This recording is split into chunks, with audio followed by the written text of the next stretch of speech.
Blaster fire cracked through the dense jungles of Onderon. Republic troopers huddled behind fallen logs and broken walls, desperately returning shots against advancing Sith forces. Lightsabers flashed, blue and green arcs carving through the haze, yet the Republic's line buckled under the relentless assault. Suddenly, a brilliant yellow blade flared across the battlefield. A boy of perhaps 16 led a small Jedi strike force, leaping over debris with uncanny grace. His sandy blonde hair clung to his forehead, and his eyes burned with fierce determination. His name was Anakin Skywalker, and whispers of his extraordinary power had spread through the ranks like wildfire. Master Vandar Tokar, small and green-skinned, observed the young Jedi from behind the Republic line. A gentle frown creased his brow. "He fights with skill beyond his years," he murmured, "but such raw power can be a double-edged sword." Anakin vaulted over a chunk of collapsed masonry and slashed at the first Sith warrior, parrying 2 crimson sabers at once. Sparks erupted as their blades locked. Worry flickered in Anakin's gaze, an unspoken dread that seemed rooted in something deeper than the immediate peril. When the battle ended, the Republic emerged battered but victorious. Exhausted troopers offered Anakin respectful salutes, and murmurs carried across the makeshift command post.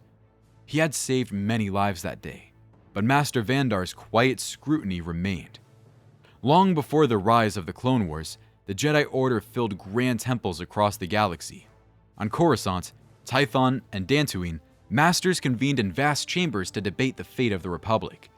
When Anakin Skywalker was discovered as a child in the Outer Rim, his sky-high midichlorian count sparked immediate controversy.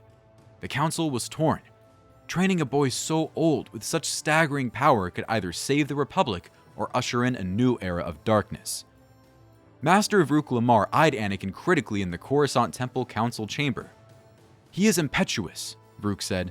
"His potential might be unmatched, yet I sense restlessness." Vandar Tokar responded calmly. "Youth does not preclude destiny. Let us guide him." Zar Lestin, a Twi'lek master, folded his arms. "If we refuse him training, we risk creating an even greater threat." Despite misgivings, they agreed to train him, hoping their larger Old Republic network of masters could contain any turbulence. Bastila Shan, renowned for her battle meditation, was placed in the role of mentor. She met Anakin in a broad training courtyard, flanked by ancient Jedi statues. "You sense the tension around you," she said, her voice kind. "Your power unsettles the Council. Don't let that fear become your own." Anakin lowered his gaze. "I just want to help. Everyone keeps treating me like I'm either the galaxy's savior or a ticking time bomb." Bastila touched his shoulder lightly. "The Jedi must hold on to hope. But remember, no one else can define your destiny." Anakin's training accelerated when the Council decided to seek help from one who had walked both the light and the dark. Revan. Once a brilliant Jedi Knight, Revan had fallen to darkness, then returned seeking atonement. In a secluded meditation chamber, Revan studied the young Padawan. "Power can unravel your senses," Revan told him, speaking from experience. "I believed victory justified everything. The dark side offered quick paths, illusions of strength." Anakin's eyes shone with curiosity. "I've dreamt of terrible things, of people I love in pain.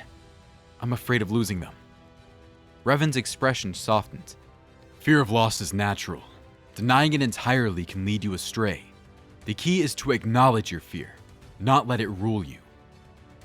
Their private lessons became a lifeline for Anakin, who found solace in Revan's hard-won wisdom. Yet some members of the Jedi Council, especially Vrook Lamar, remained wary. They believed placing 2 volatile figures together risked courting disaster. Revan, however, saw his own past reflected in Anakin's eyes and vowed not to let the boy repeat his fatal mistakes. Before we move on, I'd like to ask you a small favor. If you're enjoying this content so far, please take a second to like this video and subscribe to the channel. Over 98% of you watch these videos without subscribing. Imagine what we could accomplish if everyone subscribed. Thank you for your continued support. When war came to Onderon, the Jedi mobilized. Across the planet's jungles, Republic troopers huddled in fortifications, sustaining heavy losses. Bastila Shan received urgent intel that reinforced Sith armies were landing just beyond the city walls. She found Anakin kneeling in meditation, his brow knitted in concern. "We need to hold Iziz," she said, "or Onderon falls. I sense your resolve. Are you ready?" He rose, gripping his lightsaber. "Yes, I won't let them destroy these people." During the ferocious clash at Iziz, Anakin's raw leadership shone. Rallying troopers, he led daring flanking maneuvers that cut off Sith reinforcements. In the chaos, Master Vrook watched from a raised vantage point, arms folded. "He fights like he has nothing to lose," Vrook said to Bastila, who was catching her breath beside him. Bastila exhaled. "He sees suffering and he can't stand by. The Council teaches caution, but people are dying." As the smoke cleared, the Republic managed to push the Sith back. Anakin collapsed onto a chunk of rubble, sweat glistening on his forehead. A grateful Republic officer saluted. "Without you, sir, they would have outrun us." Anakin looked away, exhaustion dulling his eyes. "I'm just glad we arrived in time." But Master Vrook was less congratulatory, reminding Anakin that reckless heroics could open the door to darkness. Anakin bit his tongue, frustration simmering beneath polite acknowledgments. Still reeling from the Onderon campaign, the Council dispatched Anakin to Dantooine. There, Meetra Surik, often called the Jedi Exile, welcomed refugees from scattered Republic worlds. She had once been cut off from the Force, carrying an unshakable guilt from the Mandalorian Wars. Anakin found her speaking softly to a group of exhausted evacuees. He waited until she was alone, then approached. "They say you were separated from the Force, that you fought in the wars and walked away. How did you survive without fear?" Meetra offered a compassionate smile.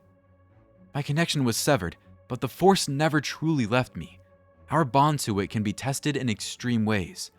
I carry guilt, and it's taught me empathy for others' pain." Anakin hesitated, brow creased. "I'm haunted by these visions of darkness and loss. Every day, I wonder if the Council is right to be afraid of me." She touched his hand gently. "Fear can be a teacher, but it can also consume you. The key lies in understanding it without letting it lead you astray. Find your center, Anakin. That's how you master the Force." An emergency council meeting followed rumors that Darth Malak himself led a renewed Sith offensive. Holograms of Jedi Masters flickered across the chamber, while Vandar Tokar presided in person. "Malak is ruthless," Bastila said. "He's moving large forces to outer systems, possibly to encircle the Republic. If he learns of Anakin's unique talents, he'll try to turn or destroy him." "It's not only Malak. Sith acolytes watch for a chance to seize the Chosen One. We must ensure Anakin remains on the right path." Despite the tension, Revan encouraged a plan to strike preemptively at the Sith. The Council advised caution. Anakin, brimming with impatience, felt overshadowed by the older masters.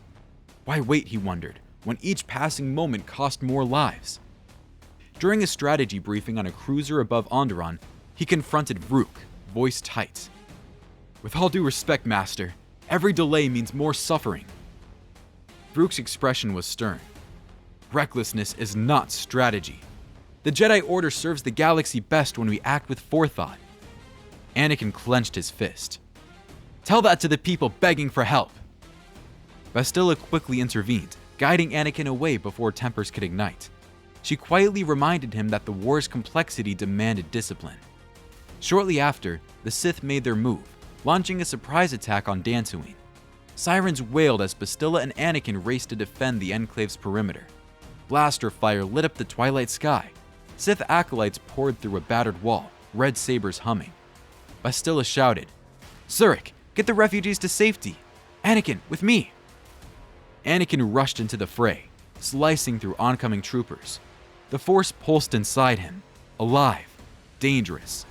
Around him, the air seemed charged. In a collapsed hallway, he faced a Sith marauder wielding 2 crimson blades. Their sabers clashed, sparking blinding flashes. The marauder hissed, "I feel your fury, Jedi! Let it out!" Anakin bared his teeth. "You want me to show you what I can do?" A sudden wave of power exploded from him, sending the marauder flying into a crumbling column. For an instant, hatred flickered in Anakin's eyes. He raised his blade, tempted to strike with lethal intent. But he wrestled the fury down, breathing heavily as the marauder fell. When calm returned, the Enclave lay in ruin but had not fallen. Bastila spotted Anakin kneeling amid the rubble, lightsaber still glowing. She knelt beside him. "You fought bravely," she said, placing a hand on his shoulder. He stared at his trembling hand. "I nearly lost control. Is this what I am becoming?" Fearing that the Sith would seek ancient knowledge to corrupt Anakin, the Jedi sent him, Bastila, Revan, and Meetra Surik to Tython. Anakin had never seen such a place. Forests shrouded in swirling mists, rocky spires that stretched toward a pale sky. Rumor said Tython was the birthplace of the Jedi, steeped in secrets older than recorded history. Together, they ascended broken steps into a cavernous temple, its walls etched with glyphs. Statues of hooded figures lined the grand hall. Bastila ran her fingertips over faded frescoes. "These images depict Jedi and Sith locked in perpetual conflict," she murmured. One mural featured a lone figure bathed in light, standing between warring factions. Meetra Surik touched the image gently.